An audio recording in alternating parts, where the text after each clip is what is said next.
नमस्कार, आप सीमांचल की आवाज देख रहे हैं और मैं हूं आपके साथ रिया।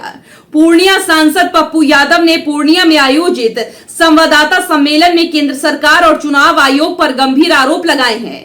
उन्होंने पश्चिम बंगाल में 5 मई तक नई सरकार के गठन को लेकर इलेक्शन कमीशन ऑफ इंडिया की भूमिका पर सवाल उठाते हुए इसे निष्क्रियता करार दिया।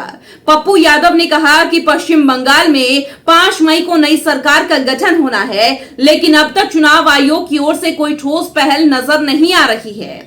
उन्होंने आरोप लगाया कि इसी बीच एक आईपी अधिकारी को राज्यपाल बनाना भी कई सवाल खड़े करता है। उन्होंने कहा कि बिहार में भी एक सेना के लेफ्टिनेंट को राज्यपाल बनाया गया है, जिससे यह संदेह और गहरा हो जाता है कि केंद्र सरकार कोई बड़ी साजिश रच रही है। सांसद ने आरोप लगाया कि बिहार और पश्चिम बंगाल में राज्यपालों की नियुक्ति के पीछे बड़ी राजनीतिक योजना छिपी है। उनका कहना था कि दोनों राज्यों में राज्यपालों को हटाकर उन्हें यूनियन टेरिटरी बनाने की साजिश चल रही है।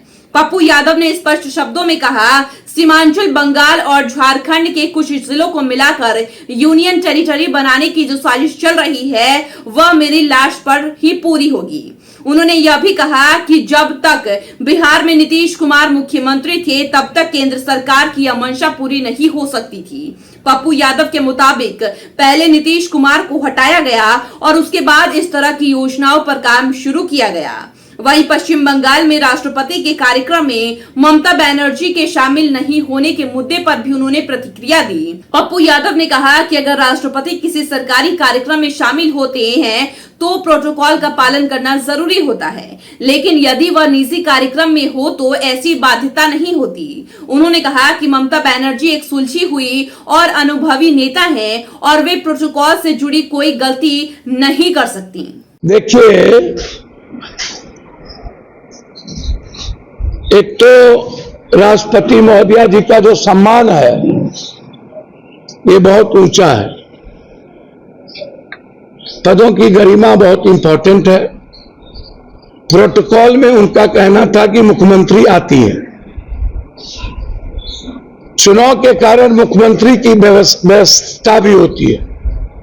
जिस तरीके से केंद्र सरकार ममता दीदी पर लगातार हमला कर रही है, एसआईआर हो गया, एसआईआर कंप्लीट हो गया, उसके बाद केंद्र को अपदस्थ करने की जो लगातार चल रहा, उसके बीच में ये संशय का कारण है। मैं नहीं मानता कि ममता दीदी इस जन्म में क्या 7 जन्म में कोई प्रोटोकॉल का ख्याल नहीं रखे। यदि ऐसा होता तो प्रधानमंत्री और गृह मंत्री जी लगातार जाके गाली गलौज करते हैं, तो उसका ख्याल नहीं रखते। राष्ट्रपति महोदया हम लोगों के लिए गौरवपूर्ण विषय है, सम्मान कि हम सब की संवैधानिक अभिव्यक्ति है और निश्चित रूप से यदि वो निजी दौरे में आए हैं तो यह वक्तव्य भी उचित नहीं है।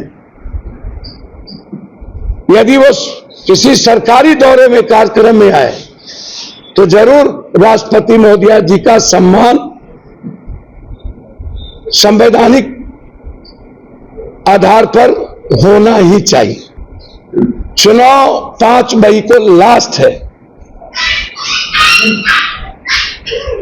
5 मई तक सरकार का गठन हो जाना है बंगाल का, और हम मार्च में हैं। एक बार भी चुनाव आयोग बंगाल नहीं गया और चुनाव आयोग ने अभी तक असम बंगाल का डेट अनाउंस नहीं किया। और आपने रवि आईवी रैंक को ले आया और यहां लेफ्टिनेंट गवर्नर को ले आया। जब आपके पास विद्वान गवर्नर थे तो फिर किस परिप्रेक्ष्य में लेफ्टिनेंट गवर्नर को आपने साजिश का हिस्सा बना के लाए? क्या बंगाल चुनाव को टालकर और अपनी बीजेपी की सरकार नीतीश जी को हटाकर यूनियन टेरिटरी का प्रस्ताव अपनी सरकार के द्वारा और वहां राष्ट्रपति शासन लगा करके उसके प्रस्ताव को ला करके आप बनाना चाहते हैं, ये मेरी शंका।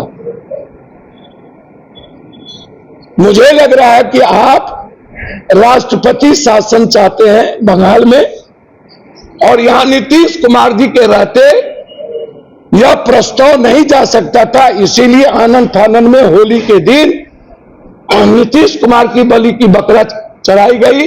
इस ईद अपनी खुशी को पहनाइए एक नया अंदाज द अरविंद स्टोर में। Premium fabrics, stylish kurta, shirts और फेस्टिव कलेक्शंस। हर स्टिचिंग में क्वालिटी, हर लुक में एलिगेंस। इस ईद अपनी पर्सनालिटी को एक परफेक्ट फेस्टिव टच दीजिए। Visit the Arvind store, Kishanganj, जहां स्टाइल और ट्रेडिशन मिलते हैं। ईद मुबारक।